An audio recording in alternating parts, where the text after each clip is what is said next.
A billionaire visits his daughter's grave and finds a man, just a janitor, crying in front of her headstone with a small child beside him. But what happens when a wealthy father, on the anniversary of his daughter's death, realizes she had a secret child, and that child is standing right in front of him? The life of Richard Whitmore was like a fortress built of glass and steel, solid, luxurious, and cold. His penthouse sat on the 57th floor of the tower that bore his own name, overlooking the glowing lights of Manhattan. At 54, Richard was the embodiment of the American definition of success. His black hair had silvered at the temples, and his once razor-sharp blue eyes now carried heavy shadows, the weight of sleepless nights and regrets that could never be erased. His name was carved on skyscrapers, on Forbes covers. The press called him the real estate king of the Northeast.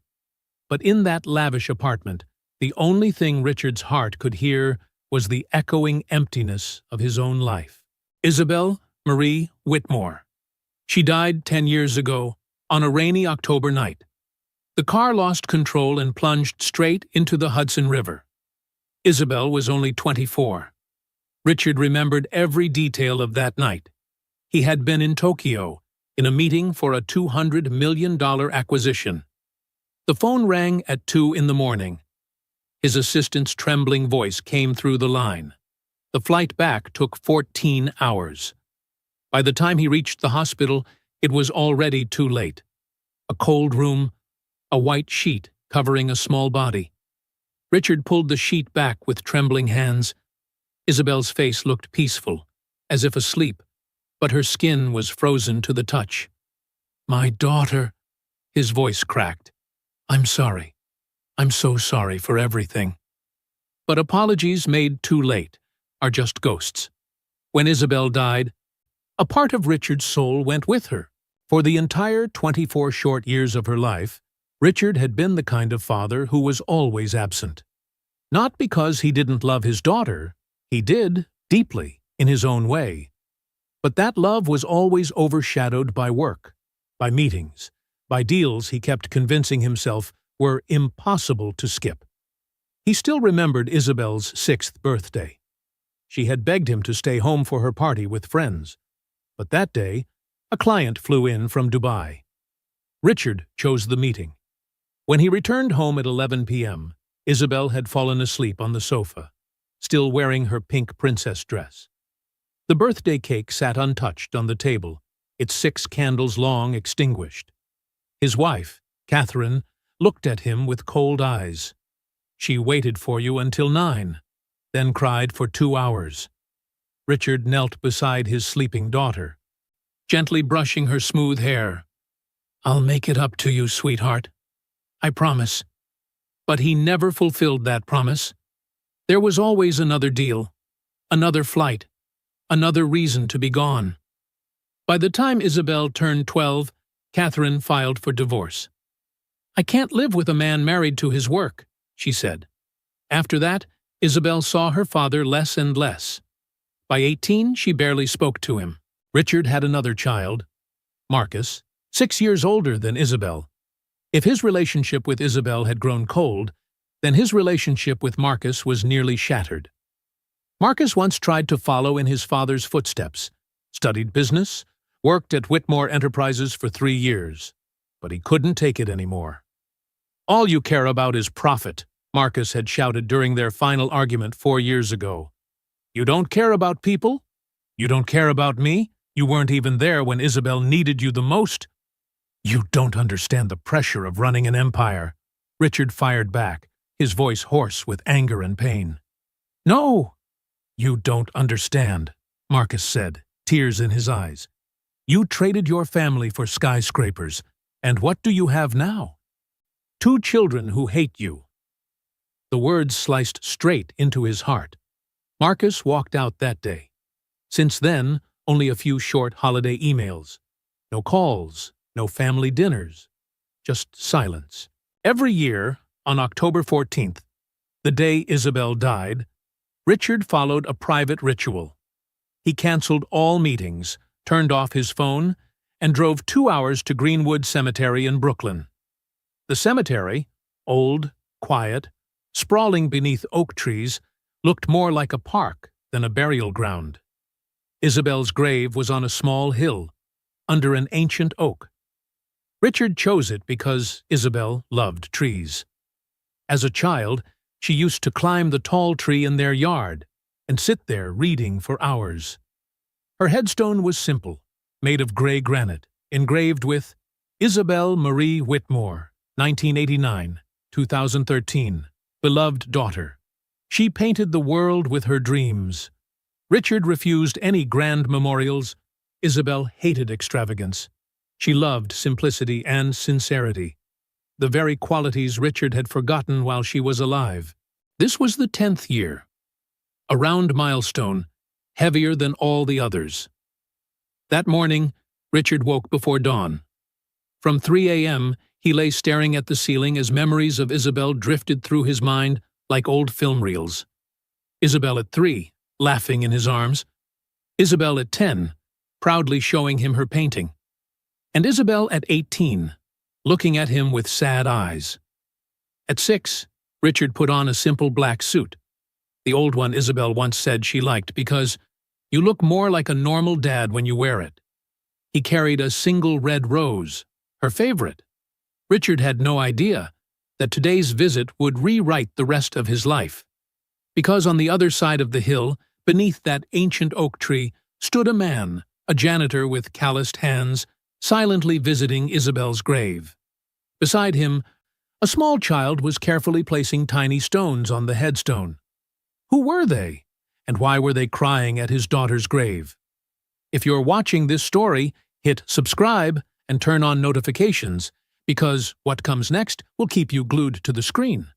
Sometimes the biggest secrets aren't hidden in documents. They rest silently between two graves. That morning, Richard didn't let the driver take the wheel. He wanted to be alone. The black Mercedes S-Class quietly exited the underground garage of the Whitmore Tower, rolling along FDR Drive where the East River reflected the first light of dawn. The city was waking up. Joggers moved along the riverfront, small coffee shops lifted their shutters, and the smell of toasted bread drifted in the breeze. Life went on, even though inside Richard, time seemed to freeze whenever he thought of Isabel. As the car moved across the Brooklyn Bridge, the sun rose behind Manhattan's skyline, painting the sky in vibrant streaks of orange and pink. Isabel had loved mornings like this. She once said, "Every sunrise is a painting the universe makes by hand, Dad, and no two are ever the same." The memory tightened something in his chest. Richard drove slowly through the old streets of Brooklyn, rows of brownstones, artsy cafes, vintage shops emitting a nostalgic charm. 10 years had passed, and the neighborhood had changed in many ways. But Greenwood Cemetery remained the same, quiet, ancient, seemingly untouched by time. When he parked and stepped out of the car, Richard felt his heartbeat accelerate in an unfamiliar, uneasy rhythm. 10 years. Yet the pain remained as raw as it had been on that fateful morning. Some wounds, perhaps, never heal. Some losses time can only circle around, never truly cross. Holding the red rose, he walked up the stone path that led to the hill where Isabel rested. A gentle wind blew, trembling the leaves of the old oak tree. Then, in the stillness of the place, Richard heard a sound. At first, he thought he imagined it, a trick of memory. But no, it was unmistakably crying. Real, broken sobs, tearing through the quiet like a jagged rip. Richard quickened his steps, heart pounding, and when he rounded a cluster of red maples, the sight before him made him stop. In front of Isabel's grave, a man was kneeling, his shoulders shaking, his face buried in his hands as he cried. The kind of cry that sounded like it came from the deepest part of someone's soul. Next to him, a girl about 9 years old sat on the ground, carefully arranging small stones into a little pyramid. Her purple jacket was worn, her brown curly hair tied into 2 pigtails, and her sneakers looked slightly too big. hand-me-downs from someone else. Richard froze. This was the most sacred place he had, a private sanctuary meant only for him and Isabel. Who were these people? And why were they here, right in front of his daughter's grave? The man still hadn't realized someone was behind him. He kept crying, the kind of stifled, restrained sobs that carried the weight of 10 years of regret. But the little girl lifted her head. Her eyes met Richard's, and in that instant, time stopped. Those eyes. Richard recognized them immediately. They were identical to Isabel's. Deep blue, with tiny golden flecks around the iris and a slight upward curve at the outer corners, just like when she smiled. His heart seemed to stop. He stared at the child, a wave of confusion and fear washing through him. "Excuse me," Richard said, trying to keep his voice steady. "This is my daughter's grave. Who are you?" The man startled and turned around, his eyes red. He looked to be in his 30s, with messy brown hair and a pale face. "Oh, God. I'm sorry. My name is Darius Holt, and this is Amara. Why are you here? Why are you crying at my daughter's grave?" Darius looked down at the grave, then back up. I came to visit my sister, Elena. Her grave is over there, but I also visit Isabel, because she mattered so much to someone I loved very dearly, and because—" He hesitated, glancing at Amara. "Because what?" Richard asked, his heart beating faster. Darius took a breath. "Because Amara. Amara is Isabel's daughter." The words hit like a punch to the gut. Richard staggered, gripping the oak tree for balance. The rose slipped from his hand onto the blanket of fallen leaves, a deep red against the golds and browns of autumn. "What?" His voice dropped to a whisper. "What? What did you just say?"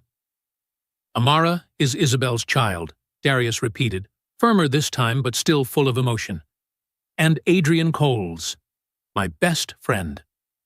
Richard stared at the girl. Amara gazed back, those deep, clear blue eyes, Isabel's eyes. She didn't understand the weight of what had just been said. "Mister," Amara said softly, her voice like a tiny bell. "Are you sad? My dad says people come here when they're sad." Richard's throat tightened painfully. He knelt down so he was eye level with the child. Up close, he saw even more, the slightly upturned nose, the tiny frown of concentration, the soft curl at the ends of her hair. All of it was Isabel.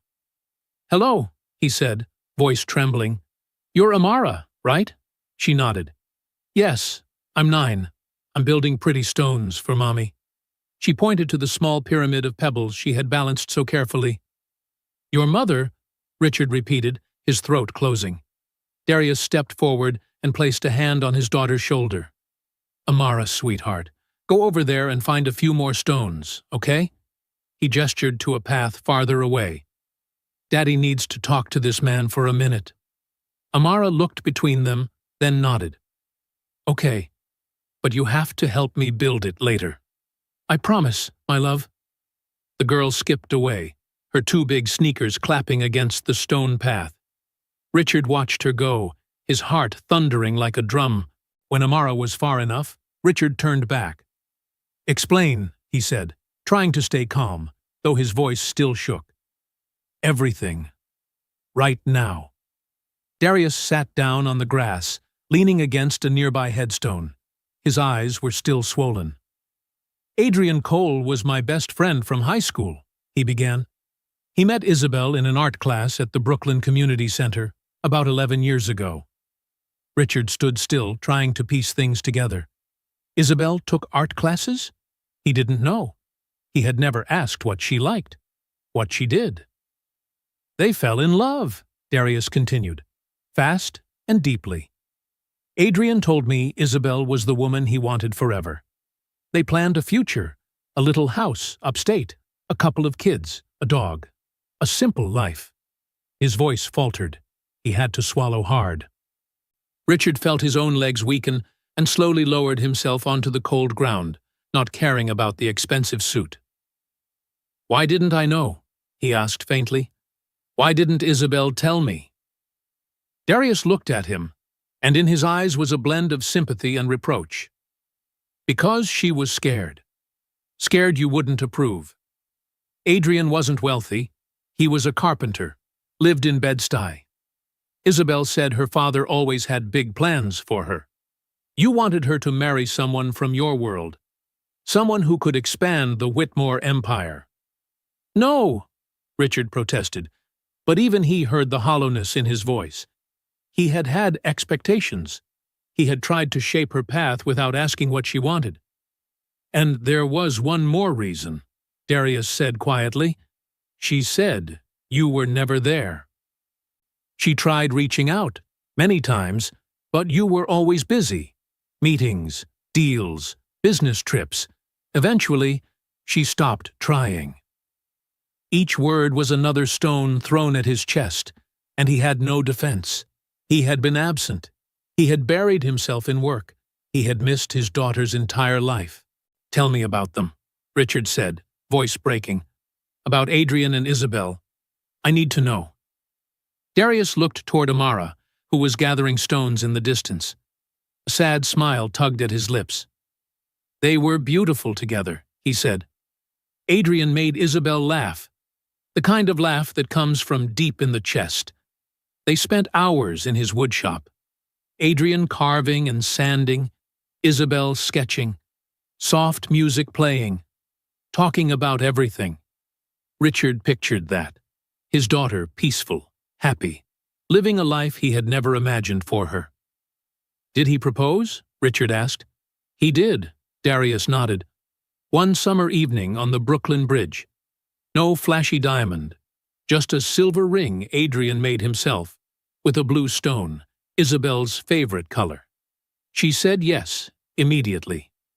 Tears streamed down Richard's face. He didn't wipe them. His daughter had been engaged.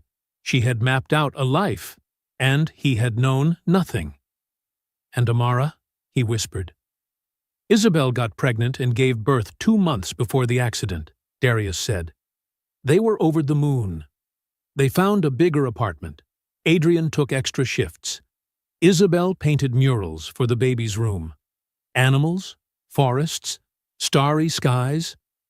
He stopped, wiping his eyes. And then, that night happened. Richard knew the broad strokes. The car lost control in the rain, broke through the railing. But now he wanted the full truth. "Elena, my sister, was driving," Darius said, his voice heavy. She and Isabel had been close since high school. That night, they went to an art exhibit in Manhattan. Adrian wanted to go but had the flu and told Isabel to stay home. She still wanted to support her friend on her first show. He inhaled deeply. Elena had 1 glass of wine. Just one. But maybe she was tired, and the roads were slick. On the way back over the bridge, she lost control. The car slid, hit the railing, and then he stopped. There was no need to finish.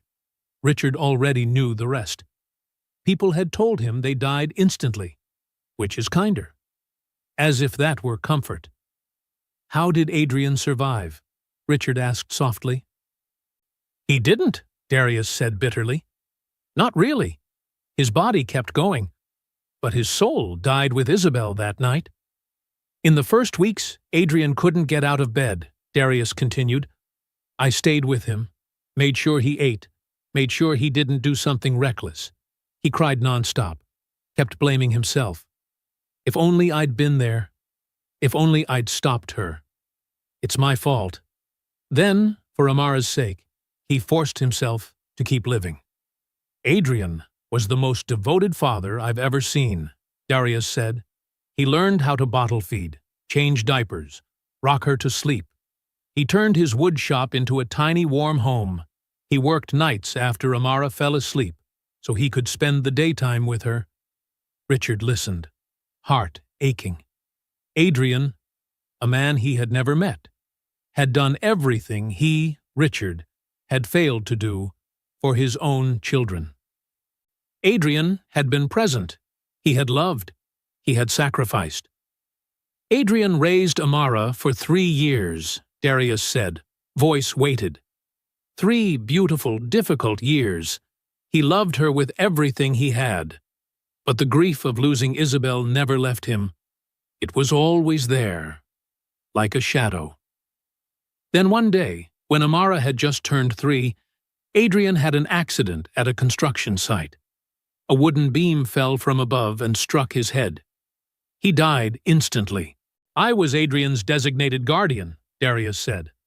I took Amara in, and I tried contacting you.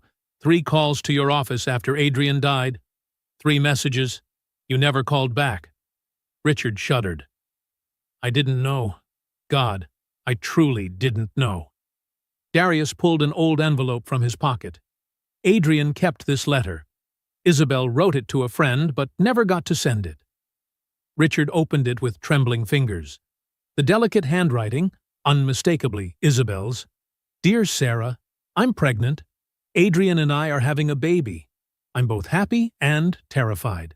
I haven't told my dad. He won't accept Adrian, not because Adrian isn't good, but because he's not the type of man my dad wants for me. But Sarah, Adrian is everything I need. We've decided that after the baby is born, we'll leave New York, Vermont or Maine, somewhere quiet. I'll paint, Adrian will work with wood, and we'll be happy. I know it means being far from family. Part of me is sad. I used to think one day my dad would change, but I can't wait forever. If my dad asks, tell him I'm okay. I'm happy. And maybe one day, when the baby is older, I'll give him a chance to be a grandfather. Everyone deserves a second chance. Right? Love, Isabel. By the time he finished, tears blurred the words. His daughter had been happy. She had plans, dreams. She had even intended to give him a second chance. But that chance had never come. Before Richard could respond, Amara ran back, her hands full of stones. Daddy, look! Her eyes sparkled. I found a pink one. They're super rare. Darius smiled despite the redness of his eyes. Beautiful, sweetheart. Amara turned to Richard, studying him curiously. Who are you? She asked, tilting her head. Richard opened his mouth, but the words stuck in his throat. How could he tell this child, his own flesh and blood, who he was? Darius placed a gentle hand on her shoulder. Honey, this is Mr. Richard. He's your grandfather. Amara stared, her brows knitting. Grandfather? She repeated, tasting the word. Then slowly, understanding dawned. So, he's Mommy's dad? Yes, Darius said softly. Amara went quiet, looking down at the stones in her hands. Then she lifted her eyes to Richard. Did my mommy ever talk about you? The question cut deep, sharp as a blade. Richard didn't know how to answer. What had Isabel told Adrian about him? That he was absent? That he had failed her? Then he remembered the last line of the letter. Everyone deserves a second chance. Your mom loved me, he finally said, voice shaking. And I loved her, very much. I just wasn't very good at showing it. Amara considered this, then nodded. That's okay. My dad says, grown-ups sometimes aren't good at saying what they feel. A broken smile touched Richard's lips, tears still falling. Your dad was a very wise man. I know, Amara replied seriously. Then she held up the pink stone.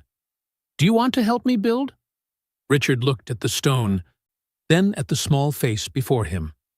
Isabel's eyes looking back at him with a simple trust he didn't deserve, yet longed for desperately. I'd love to, he said, reaching out. Amara placed the stone in his palm. The light touch, warm and real, felt like a promise. In the days after the encounter at the cemetery, Richard couldn't stop thinking about Amara. The little girl's eyes slipped into both his dreams and his waking hours. He dug through old photos of Isabel, trying to trace the shared features, the invisible threads binding them. He needed to know more. He needed to understand. Richard hired a private investigator, not to dig up dirt, but to verify Darius Holt's story. The report came back 3 days later and confirmed every word he had said. Darius Holt, 30 years old. Worked at Greenwood Cemetery for 7 years, previously an electrician. Lived with Amara in a one-bedroom apartment in Sunset Park. No criminal record. Neighbors referred to him as a devoted father. His financial records showed that Darius lived extremely modestly. An annual income of about $38,000, a tight amount in New York. No debt except for a small student loan. Rent always paid on time. Amara's school records, local public school, grades from average to good. Teachers described her as cheerful, creative, sometimes a little shy. Richard also managed to find old news pieces. The accident 10 years ago that took Isabel and Elena, and another article 3 years later about Adrian Cole, a 26-year-old carpenter killed at a construction site. Each detail fit neatly into Darius's story, and each piece added more weight to the guilt pressing on Richard's chest. A week after their first meeting, Richard went back to Greenwood. This time, he didn't walk straight to Isabel's grave. He went looking for Darius. He found him in the old section, trimming shrubs around moss-covered headstones. Work uniform, jeans, a flannel shirt, leather gloves, his hair tied back in a low ponytail. "Mr. Whitmore," Darius said in surprise, pulling off his gloves. "I didn't expect to see you again so soon." "Call me Richard," he replied. "I'd like to talk, if you have a moment." Darius glanced at his watch. "I'm on a 10-minute break. There's a wooden bench over there." They sat beneath a large maple, its yellow leaves drifting down slowly like lazy second hands on a clock. A brief silence stretched out. Richard didn't know where to begin. "I had your story verified," he finally said. "Not because I didn't believe you, but because I needed certainty. I needed to know this wasn't a mistake or some dream." Darius nodded. "I understand." "Amara really is my granddaughter," Richard blurted, still tasting the strangeness of the words. "Isabel's child. And I've missed the first 10 years of her life." "Not entirely," Darius said gently. "You haven't missed everything. You can still be present in her future, if you want to be." "I do," Richard answered, his voice urgent. "But I don't know where to start. I failed Isabel and Marcus. I don't know how to be a grandfather. I don't know how to show up."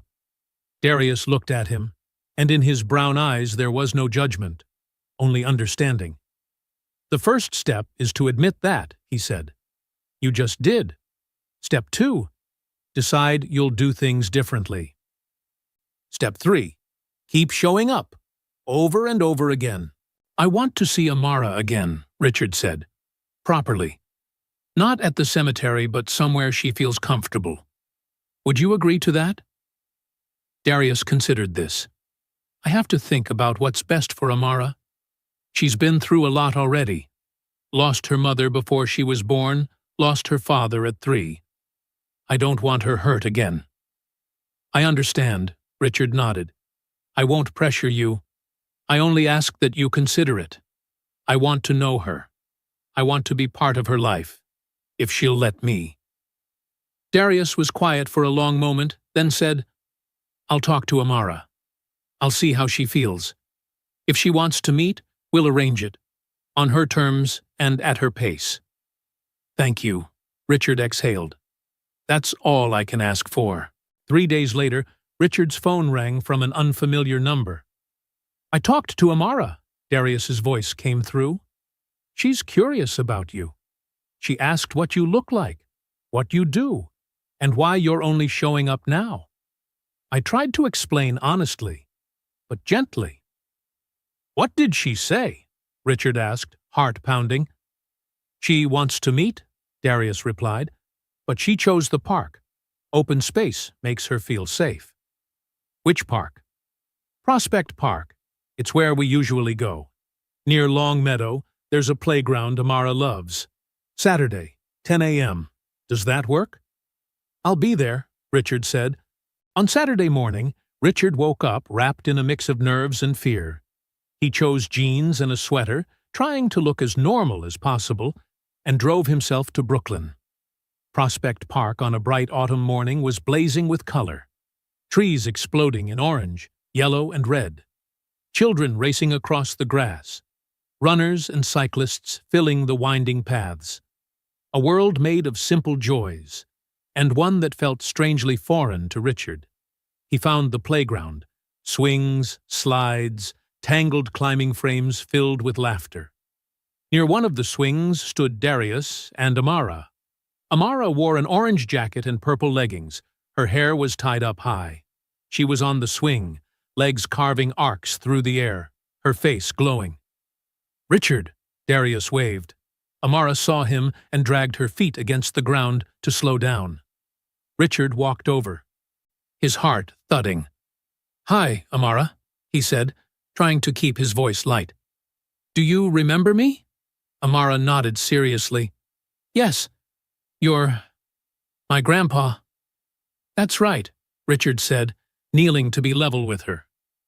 "And I'm very happy to see you again. Dad says you want to spend time with me." Amara tilted her head. "Why?" The direct, innocent question made Richard falter. He glanced at Darius, who just gave a small, encouraging shrug, signaling that this was Richard's step to take. "Because," Richard chose his words carefully, "I loved your mom very much, and when I found out about you, I wanted to get to know you, because you're a part of her, and you're also a part of me." Amara thought for a moment. "Did my mom miss you?" she asked. "I believe she did," Richard answered, his voice tight. "She loved me, even though sometimes I made her sad, and I think she would want us to know each other." Amara nodded slowly. "Okay. Will you push the swing for me?" The simple request almost brought Richard to tears. "I'd love to," he said. Richard pushed the swing, and Amara laughed every time she went higher. They walked together, Amara skipping ahead to collect fallen leaves. They stopped by a cafe where Richard bought hot chocolate and cookies. "What do you do for work?" Amara asked. "I build and own buildings," he said. "So you're a very rich person?" "I have a lot of money." "Yes," he replied. "But I've learned that money doesn't make people truly happy. Happiness is being with the people you love." Amara nodded as if that were obvious. "I love my dad," she said. "And he loves you," Darius said, ruffling her hair. As the afternoon drew to a close, Richard gathered his courage to ask, "Darius, Amara, I've been thinking about the two of you coming to my home one day. I'd like to show Amara some of Isabel's paintings, and I have a few other things, photos, small keepsakes, I think she might want to see." Darius looked at Amara, who nodded enthusiastically. "I want to see my mom's paintings," she said. "Okay," Darius agreed, though still cautious. "But you have to understand, Amara isn't used to your kind of lifestyle. I don't want her to feel overwhelmed." "I understand," Richard said. "I'll be careful, I promise." They agreed on the following weekend. As Darius and Amara were getting ready to leave, Amara ran back to Richard and hugged him, a quick, tight hug.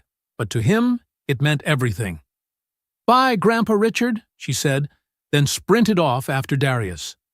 Richard stood there, watching them go, his chest still warm from the embrace. "Grandpa Richard." The words filled his heart with both joy and sorrow. He had a second chance. He would not waste it. Near the end of the afternoon, Richard gathered his courage once more. "Darius, Amara, I'd like to invite you both to my place sometime. I want to show Amara Isabel's paintings, and a few other things, photos, mementos, things she might like to see." Darius looked at Amara. She nodded eagerly. "I want to see Mommy's paintings." "All right," Darius agreed, still cautious. "But please understand, Amara isn't used to your lifestyle. I don't want her to be overwhelmed." "I understand," Richard promised. I'll be careful." They set a date for the following weekend. Before leaving, Amara ran back and hugged Richard. A quick, firm hug that warmed his chest. "Bye, Grandpa Richard," she said, then trotted off after Darius. Richard stood watching them, his hand still tingling with the warmth of her embrace. Grandpa Richard, two words that were both heavy and light, filling his heart with a mix of joy and grief. He had been given a second chance, and this time he would not let it slip away. The following Saturday, Darius and Amara arrived at Richard's penthouse. Marcus, the driver, picked them up from the lobby and took the private elevator straight to the apartment. When the doors opened, Amara's eyes widened. "Whoa!" she breathed, standing in the middle of the high-ceilinged space, floor-to-ceiling windows overlooking all of Manhattan, minimalist modern furniture everywhere. "This place is bigger than my whole building," she whispered to Darius. Darius looked slightly embarrassed. His eyes scanned the luxury with a mix of curiosity and reserve. Richard noticed the discomfort in him and suddenly felt a wave of shame. This was his world, overflowing, extravagant, yet it felt strangely hollow when he thought about the small, warm apartment where Amara had grown up. "Make yourselves at home," Richard said, fully aware of how awkward the sentence sounded in this setting.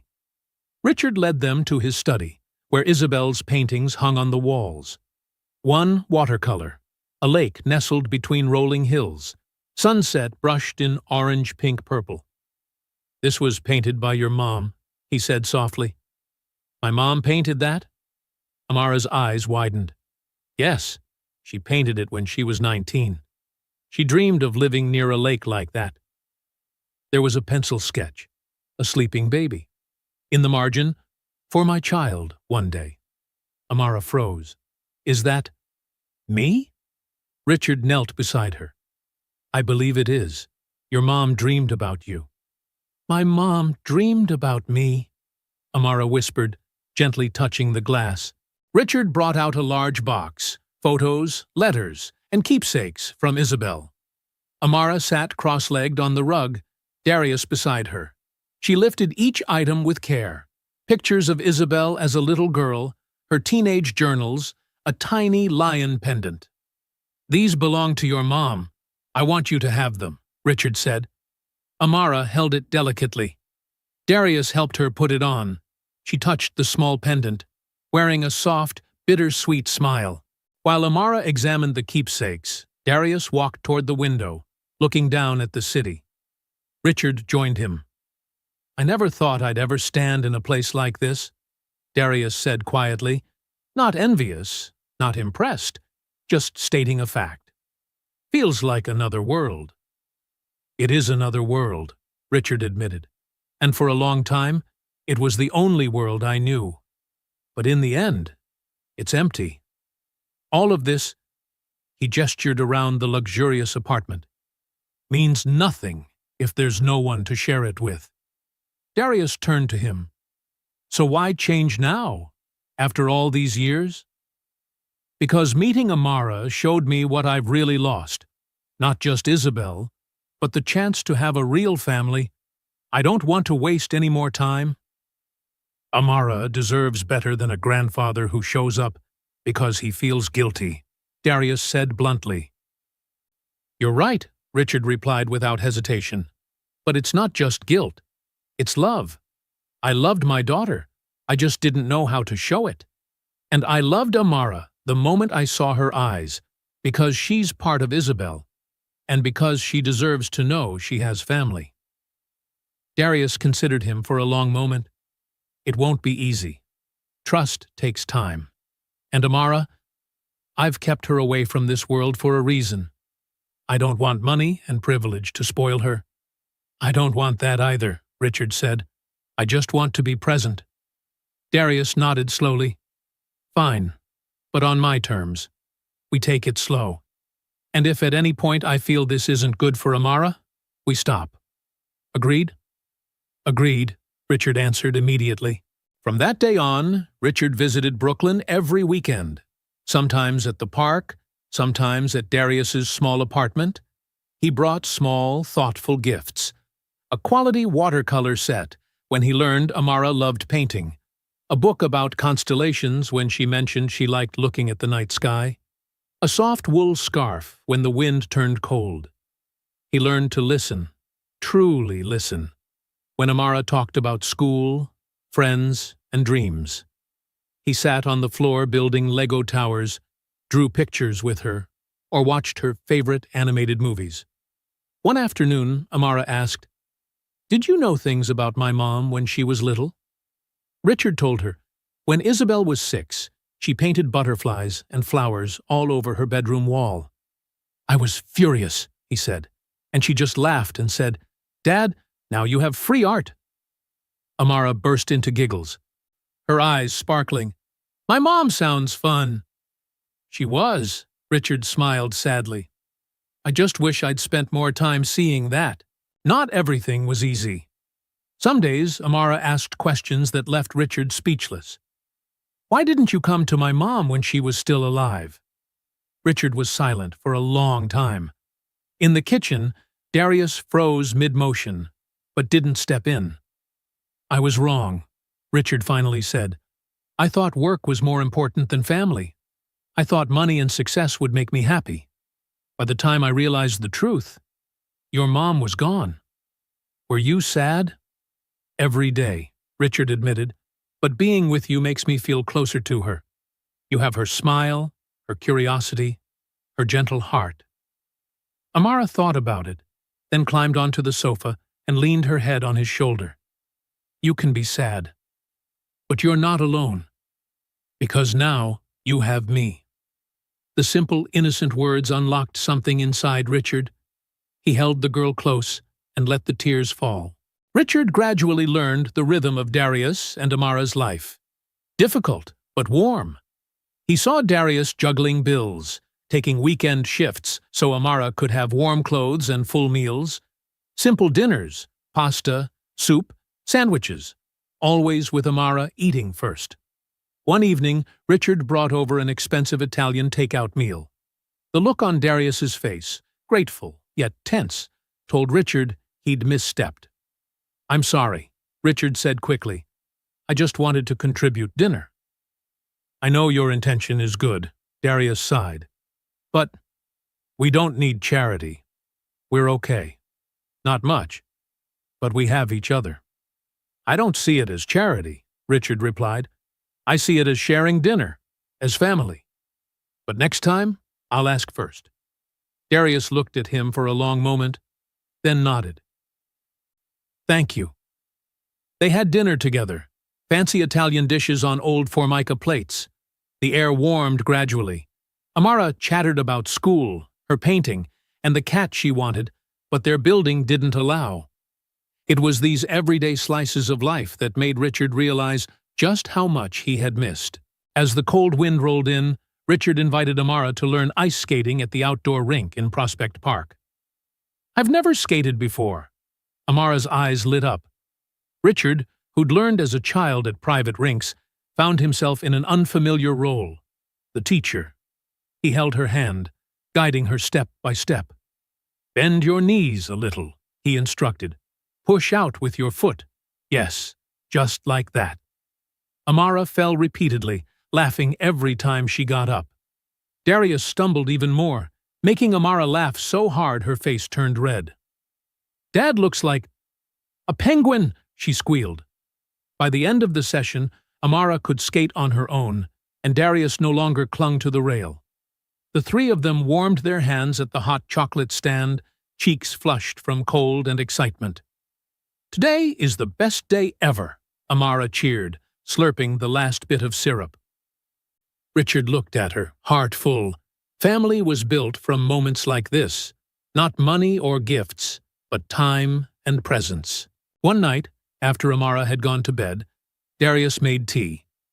They sat at the small kitchen table. "Thank you," Richard said quietly, "for giving me a chance, for trusting me with Amara." "Don't thank me yet," Darius smiled faintly. "You're still passing the test." "I know," Richard said, "and I'll keep trying, every day." Darius looked down at his cup. Honestly, when I first saw you at the cemetery, I thought you were the kind of privileged billionaire who'd try to buy his way into Amara's life. But you surprised me. Surprised you how? By showing up, consistently, by listening, by trying to understand our life instead of forcing it to match yours. That's worth more than any gift. Richard fell silent, moved. Adrian, he was a good father, wasn't he? The best, Darius said softly. He loved Amara more than anything. And he would want her to know you, to know family. Do you think Adrian would accept me? Darius thought for a moment. At first, he'd probably be unsure. But if he saw you love Amara and work for her, I believe he would. As Christmas approached, Richard invited them for dinner at the penthouse. Darius hesitated, but Amara was so excited he agreed. Richard hired a chef, but requested a warm, simple meal. Turkey, mashed potatoes, roasted vegetables, pie. Nothing extravagant. He prepared thoughtful gifts. For Amara, an easel and a good set of oil paints to nurture her talent. For Darius, a durable winter coat, not flashy, but practical. On Christmas Eve, the penthouse was decorated simply. A tree, a wreath, soft music. "It's so pretty," Amara exclaimed at the sight of the tree. They sat down to eat. For the first time in years, Richard's penthouse felt like a home, filled with laughter, conversation, and a sense of belonging. When it was time for gifts, Amara hugged Richard tightly upon seeing the easel. "Grandpa, it's perfect." Darius opened his gift, a winter coat, and Richard caught a flicker of gratitude, relief. His old coat had a tear at the elbow, and, perhaps, a bit of acceptance. "Thank you," he said simply. Then Amara handed Richard her gift, wrapped in newspaper, taped unevenly. Inside was a painting she had made. Richard, Darius, and Amara, standing before Isabel's grave, holding hands. Above them, a starry sky. Among the stars, a long-haired woman smiled down at them. "That's my mom," Amara whispered. "I think she's watching us from up there." Richard couldn't say a word. He pulled Amara into his arms and let the tears fall freely.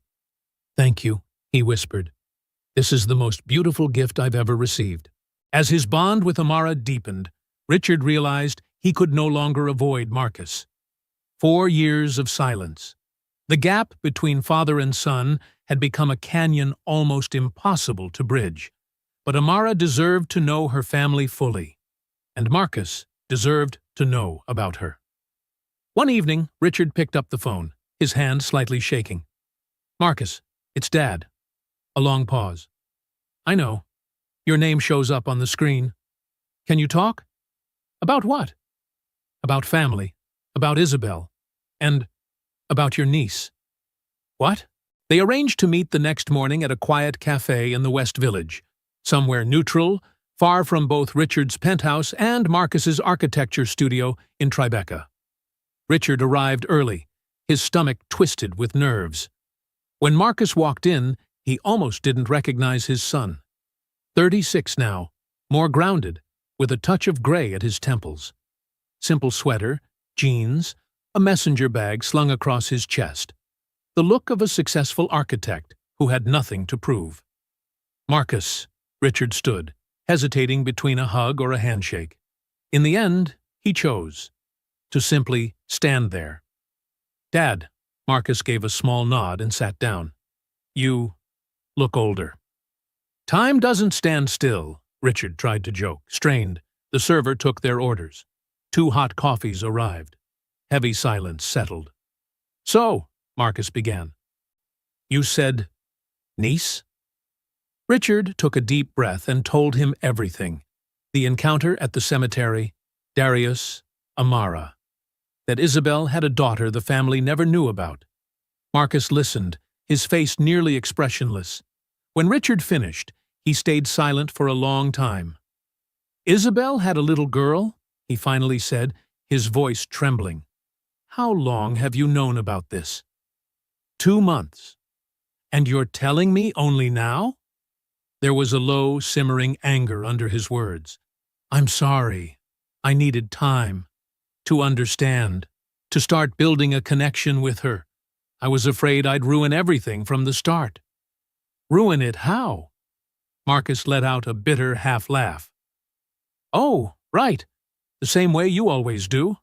Prioritize work, shut down your feelings, act like a CEO instead of a father. The words stabbed deep, but Richard didn't dodge them this time. You're right. About all of it. I failed you and Isabel. I got my priorities wrong. Now Isabel's gone. My son is distant. And I have one last chance with Amara. I can't lose that. Marcus stared down at his coffee. Do you know what the hardest part of being your son was? Richard shook his head. It wasn't the money. I had everything. Except you. You weren't there for my games, for my recitals. The day I graduated top of my class, you were in Singapore. I sent a gift, Richard said weakly. A Rolex. I was 18. I didn't need a watch. I needed a father. Marcus paused, then continued, his voice sharper. And Isabel, did you know she called me a few months before she died? She was crying. She said she'd met someone, that she was in love. But she was afraid to tell you. I told her to live her life. Then she died. I never knew if she got to be happy before she went. Tears welled up in Richard's eyes. She did. She loved Adrian. They were going to get married, have a family. Marcus wiped at his eyes. At least she had that. They sat there, two grown men quietly crying in the middle of a crowded cafe. A few curious looks drifted their way. Do you want to meet Amara? Richard asked softly. Does she know about me? Marcus asked. She knows she has an uncle. I told her about you, that you're an architect, that you design beautiful buildings. She was excited. Did you tell her we don't talk? He asked. No, I didn't want to make her sad, or make her think family is nothing but drama. Marcus sighed. But sometimes family is messy. That's true, Richard agreed, but it can also heal, if we both try. Marcus looked at his father for a long time. I'm not promising forgiveness, not yet. I'm still angry, but I want to meet her. She's my niece. She's family. That's all I could hope for, Richard said. They chose the Brooklyn Children's Museum for the first meeting, a fun, safe place for Amara. When Marcus arrived, Amara was in the art area, drawing a giant dinosaur on a big sheet of paper. Darius stood nearby, and Richard led Marcus over. Amara, Richard called gently, there's someone who wants to meet you. She looked up, brush still in hand, her curious gaze flicking between Richard and Marcus. This is Uncle Marcus, Richard introduced. My son, your uncle. Amara's eyes lit up. You're the one who designs buildings. Marcus crouched down to her level. That's right. And you must be Amara. I've heard a lot about you. Really? From who? From your grandpa, Marcus said, glancing up at Richard, his expression unreadable. Grandpa Richard says you're really smart and build beautiful things, Amara said. I'm trying, Marcus smiled. Do you like drawing? I love it. My mom drew too. Dad says I draw like her. A flicker of emotion crossed Marcus's face, sadness and tenderness mixed. Your Aunt Isabel was amazing. She used to draw dragons and castles and spaceships just for me. Really? I can draw those. Want to see? I'd love to. Amara tugged him over to the table and began showing him each of her drawings. Marcus studied them carefully, asking questions, praising her choices. Richard and Darius watched from a distance. He's good with her, Darius murmured. Marcus has always been gentle with kids, Richard replied. He used to look after Isabel when they were little.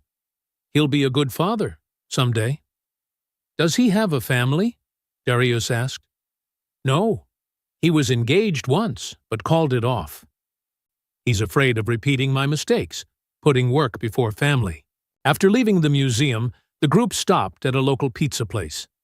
Amara sat between the two men, chatting non-stop about the city-building block room.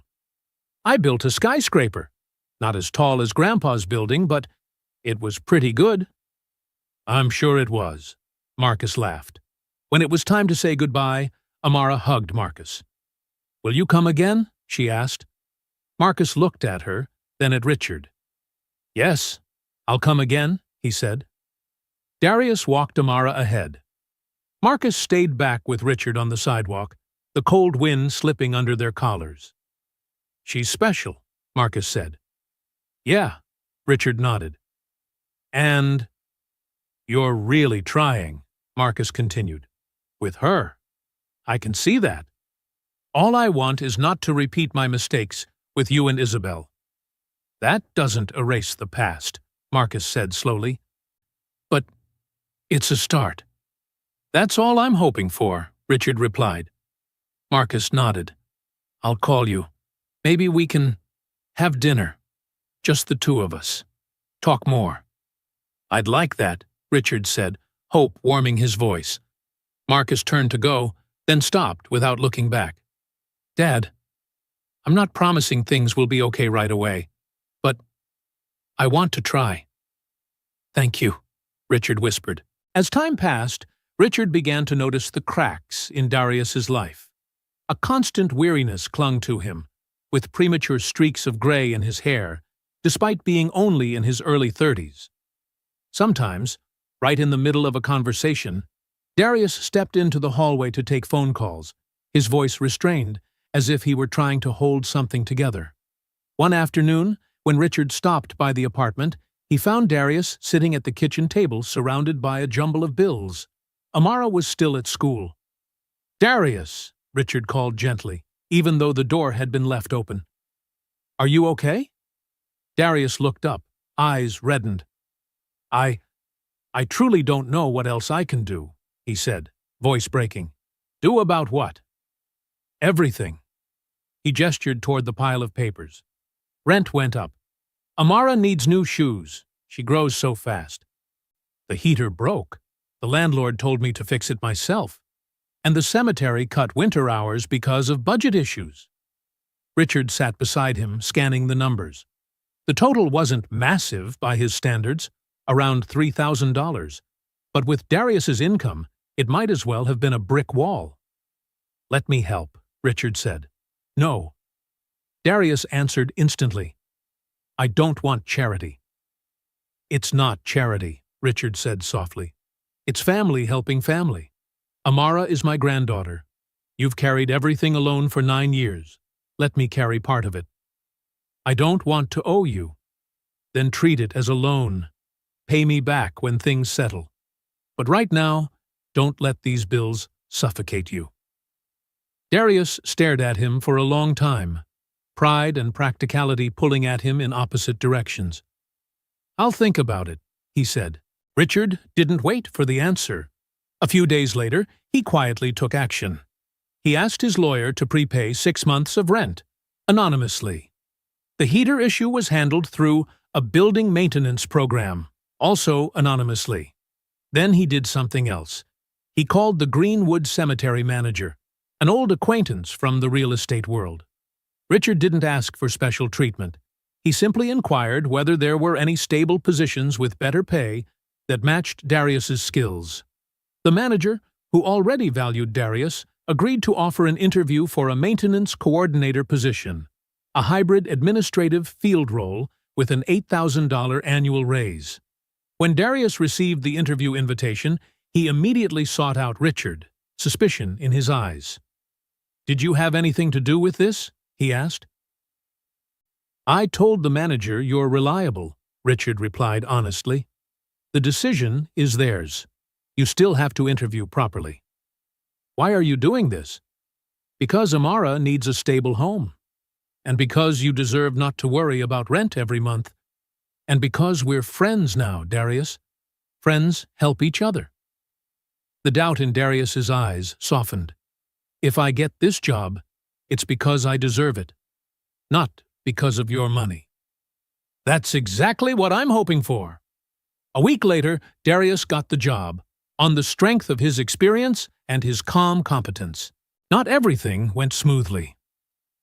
In February, Amara's teacher called Darius in for a meeting, and Richard, now listed as emergency contact, was invited as well. In bright, colorful room filled with student art, Ms. Thompson, a gentle middle-aged woman, explained, "Amara is a wonderful student, smart, creative, kind, but recently she's changed." "In what way?" Darius gripped the arm of the chair. "She's withdrawn. She sits alone at recess. She still does her work, but with an 'I just need to finish' attitude, as if she suddenly doesn't care." Hearing that, something twisted in Richard's stomach. Had his presence disrupted the delicate balance of her young world? "Has she said anything?"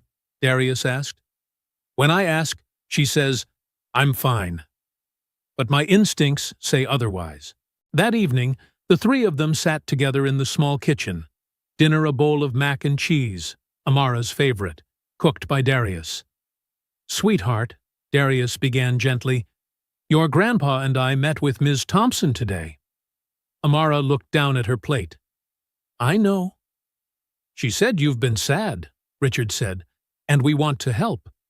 But we need you to tell us what's bothering you." The girl was silent for a long time, then whispered, "The kids at school asked why I have two dads." Darius and Richard exchanged a quick glance. "Two dads?" "Dad and Grandpa," Amara explained. "They asked why sometimes Grandpa Richard picks me up, and why Dad is my dad if he's not Grandpa's son.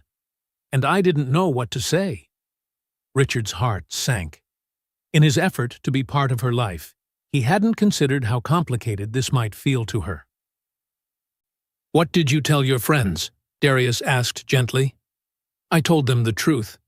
That Grandpa is my mom's dad, and Dad is the one who raised me after Mom, and my dad died.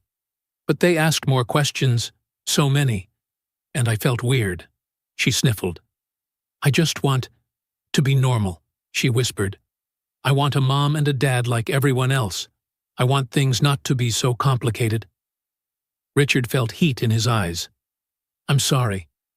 If my being here made things harder—" "No," Amara looked up quickly. "I don't want you to leave. I like having you. It's just, sometimes I wish everything was simpler." They consulted the school counselor. The advice: be open about their family structure. Teach Amara how to tell her story with confidence. They also asked Ms. Thompson to incorporate a lesson about different family types: single parents, guardians, grandparents, adoptive families, to normalize diversity. At home, they talked to her. "Some kids have one mother," Darius said. "Some have two fathers, some live with grandparents. You have a dad and a grandpa, both who love you. There's no right or wrong kind of family." Richard added with a smile, "And I think our family is pretty wonderful. It's full of love." Amara thought about it. "So I can tell my friends my family is special in its own way?" "Exactly," Darius said, ruffling her hair. After that, Amara gradually opened up again. "Ms. Boardhe," Thompson reported she was playing with her classmates and doing her schoolwork with care once more. Meanwhile, Richard and Marcus slowly eased their distance. They met for dinner once a month. Awkward at first, full of pauses, but eventually conversations became natural.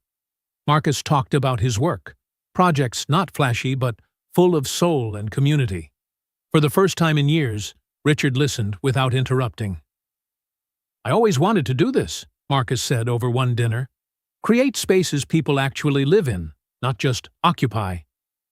"That's admirable," Richard replied, "and I'm sorry if I ever made you feel your work was lesser." "You did," Marcus said, without resentment, just stating a fact. "But I found my own path." "I'm proud of you," Richard said, voice thick. "I should have said that sooner." A genuine smile crossed Marcus's face. "Thank you, Dad. That means more than you know." Marcus also spent more time with Amara. He took her to his studio, showed her models, explained structures, lighting, ventilation. Amara, who loved making things, listened as if drinking in every word. "Can I design something too?" she asked eagerly. "Of course," Marcus said, handing her paper and pencil. "Let's make a proper architect's dollhouse, shall we?" From then on, they had a monthly project. Amara sketching ideas, while Marcus showed her how to draw elevations, angles, proportions. It became a silk thread connecting uncle and niece, strong, gentle, and warm. In those months, the little family learned how to breathe together, easing the pressure of money with subtle help, unraveling school anxieties through open dialogue, and slowly repairing the tear between father and son by showing up, steadily, patiently, without fanfare. In March, a woman appeared at Darius's door, tall, red-haired, dressed in an expensive suit, eyes firm and unwavering. "I'm Catherine Whitmore," she said, "Richard's ex-wife. I have a right to meet my granddaughter." Darius froze. "You should talk to Richard first." "I tried. He didn't pick up." "Is Amara home?" "She's at school, and I can't let you see her without Richard agreeing. Let me call him. We'll arrange this properly." Catherine studied him for a long moment, then nodded. "Fine, but I won't be pushed aside. Amara is family, and I intend to be part of her life." That evening, Richard met Catherine at a quiet restaurant, somewhere neutral, calm, away from the detonating weight of old wounds. "Why didn't you tell me?" Catherine demanded the moment they sat down. "About Amara?" "Because I only learned 3 months ago myself," Richard said. "I've been trying to understand, to connect." "And what about me? Isabel was my daughter. Amara is my granddaughter. We've been divorced 15 years. We barely speak." "Because you hurt me," Catherine snapped. "You put work first. And when Isabel died, I couldn't look at you without remembering everything I'd lost." Richard softened his voice. "I know, and you're right. But I'm trying to be different now. With Amara, with Marcus. I want to be her grandmother," Catherine said quietly. "Please, don't take that from me." "I lost Isabel. Don't let me lose my grandchild, too." Richard looked at the woman who had once been his partner. "All right, but we must be careful. Amara's been through so many changes. I understand. I just want to meet her, to know her." A few weeks later, they arranged a meeting at Prospect Park. Richard, Darius, Amara, and Marcus were all there. Catherine approached, and Amara instinctively tucked herself behind Darius. Catherine dropped to her knees, eyes brimming. "Hello, sweetheart. My name is Catherine. I'm your mother's mother. Your grandmother." Amara looked to Darius, saw him nod, then turned back. "Do you look like my mom?" Catherine smiled through her tears. "People used to say so. Your mom had hair like mine." "And I have my mom's eyes," Amara said softly. "You do," Catherine whispered, "and I'm so happy to finally meet you." For an hour they talked, Catherine showing childhood photos of Isabel, telling stories, answering Amara's endless questions. When it was time to leave, Amara hugged her. "You'll come again, right?"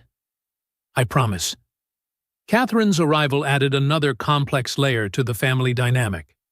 Richard and Catherine had to learn how to coexist, not as a couple, but as two grandparents sharing space, both loving the same child.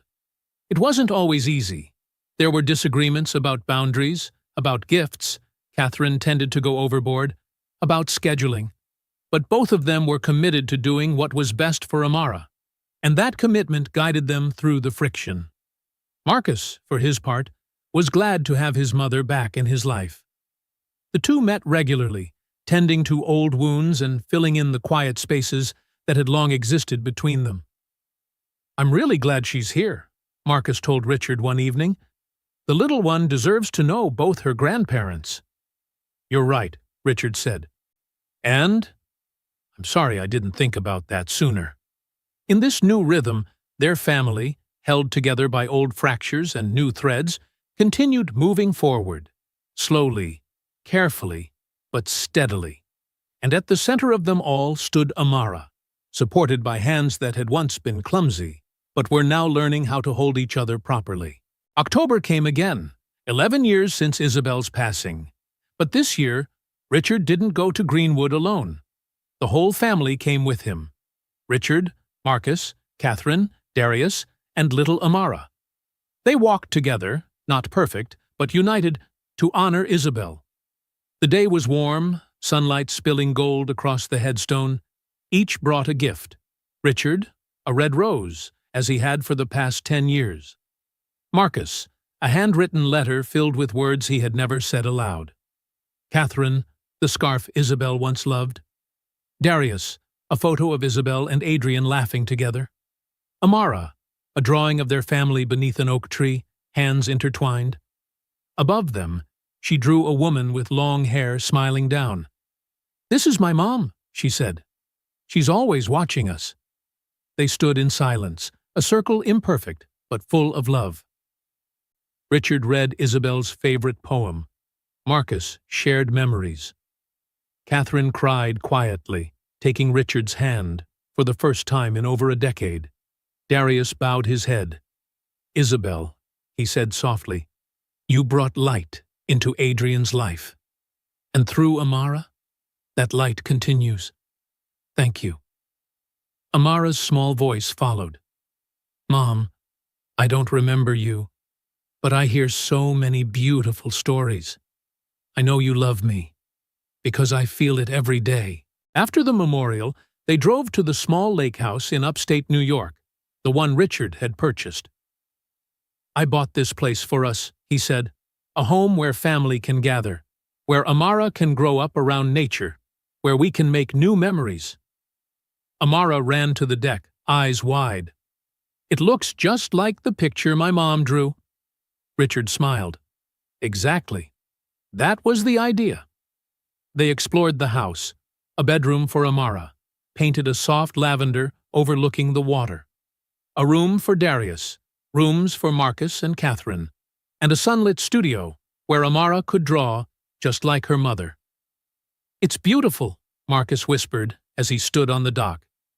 "Isabel would have loved it," Catherine murmured. "That's what I wanted," Richard replied, "to keep her dream alive." They stayed the whole weekend. On the first morning, Richard taught Amara how to fish. They sat on the dock, legs swinging over the water. "Grandpa," she asked, "do you think my mom is watching?" Richard looked up at the endless blue sky. "I'm sure she is, and I think she's smiling, seeing all of us here together." "Do you think she's proud of me?" "More than anything," he whispered. "You are everything she ever wished for. Smart, kind, creative." Amara rested her head on his shoulder. "I love you, Grandpa Richard." "I love you too," he choked out. That afternoon, the whole family made dinner. Chaotic, loud, full of laughter. Marcus chopped salad, Catherine handled dessert, Darius grilled chicken, and Richard managed the potatoes, which burned a little. "You really don't have the talent for this," Marcus teased. "I know," Richard laughed, "but at least I'm trying." They ate on the porch, watching the sunset paint the sky orange-pink-violet, just like Isabel used to draw it. "To Isabel," Richard said, lifting his glass. "To Isabel," they echoed. When night fell, Richard sat alone on the dock.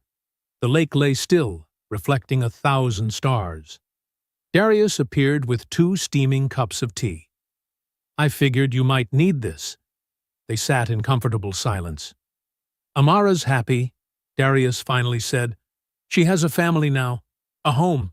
You made that happen." "Not just me," Richard replied. "All of us. The day we met at the cemetery, I thought you were just another arrogant billionaire." "And did I disappoint you?" Richard smiled faintly. "No," Darius said. "You surprised me. You learned to listen. You changed. At your age, that's not easy." "I had to. For Amara." for Marcus, and for Isabel, even if it's too late. It's never too late, Darius said quietly. She's still watching, and she's proud of you. Richard looked up at the sky. A tear slipped down, not from grief, but from forgiveness finally earned. He whispered, "Thank you, Isabel, for teaching me how to love again and how to live again."